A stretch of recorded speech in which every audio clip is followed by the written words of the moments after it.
Hi everyone, I'm at the British Country Music Festival in Liverpool, Blackpool, with Gareth Nugent. Hi Gareth, how are you? How are you? You keeping well? Yes, and you? Keeping well.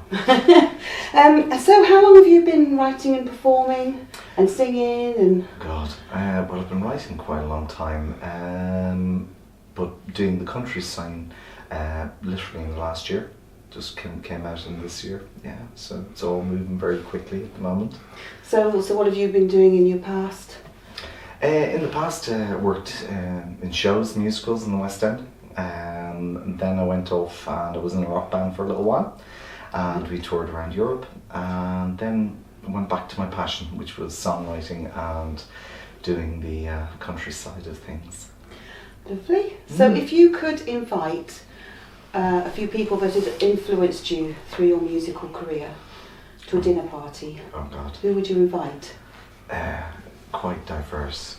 Well, the first person would be Mario Lanza. Wow. Yeah. Then the next person would be Elvis. I would then invite, up to date, we would be looking at the Eagles, Keith Urban, Tim McGraw, and of course Garth Brooks. Fabulous. Very nice dinner party. It would be fantastic. And of course Neil Diamond would have to turn up. Yes. So if you were to take a well-known song that's not country and put a country twist on it, which song would you choose? Wow. My goodness, that's a tough one. I would say One by U2. Yeah, I could see that being turned into a country song. Yeah. I want to hear that one day then.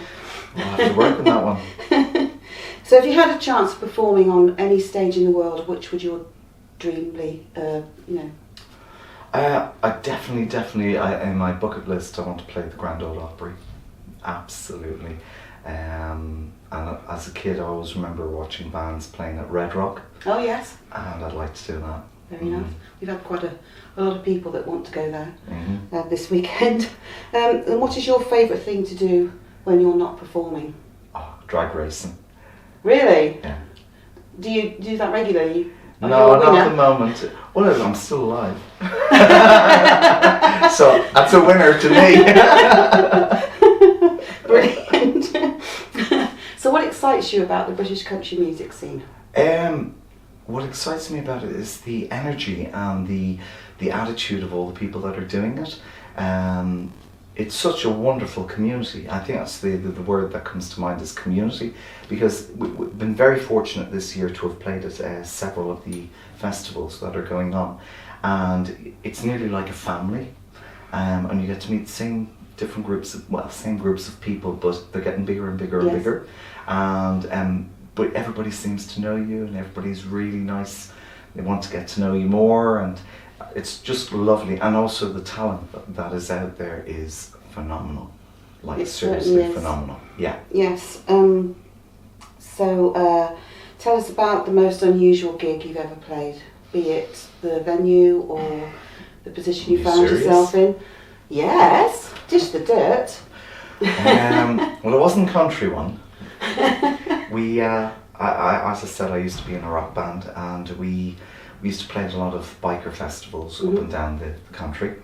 And on this occasion, we had done a well-known biker festival, and the head of the festival contacted us about, it must have been about a couple of months after.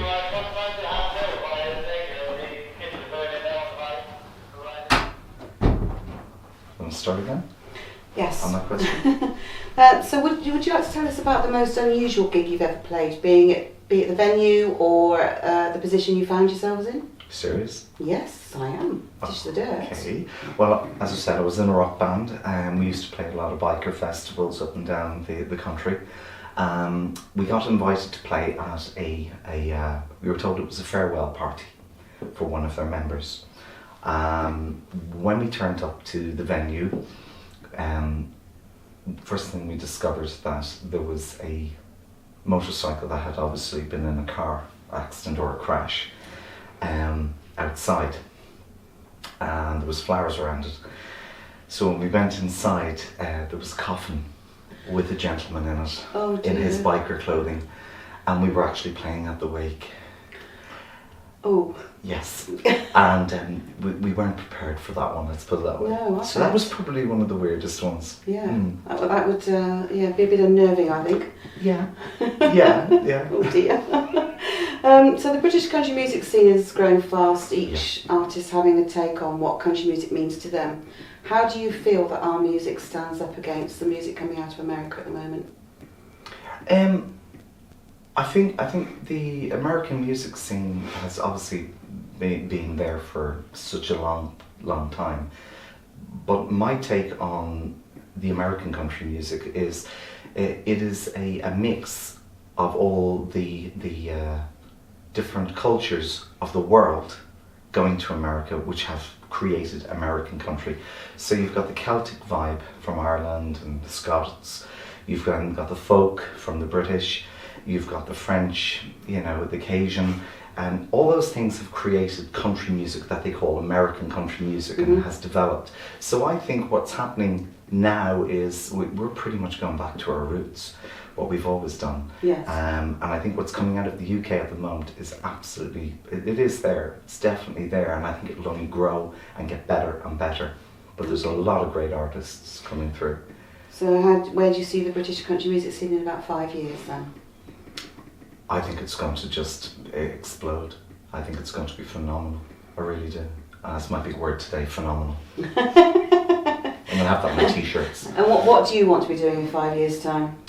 I want to be touring extensively, anywhere and everywhere where there's an audience and people who enjoy listening to what I do. Be it here, be it America, be it Europe. Just, playing with British artists, American artists, whoever. Anybody who does country music and does it well and they want to enjoy themselves, I'm there. Okay. So what do you feel is your biggest achievement musically so far? My biggest achievement musically? I think, I've been nominated for 2 awards this year, which was completely out of the blue. So you're going to take the scene by storm, I think. We'll see what happens. But I was absolutely gobsmacked because the boys had contacted me and said, "Do you happen to know you've been nominated?" And I was like, "For what?"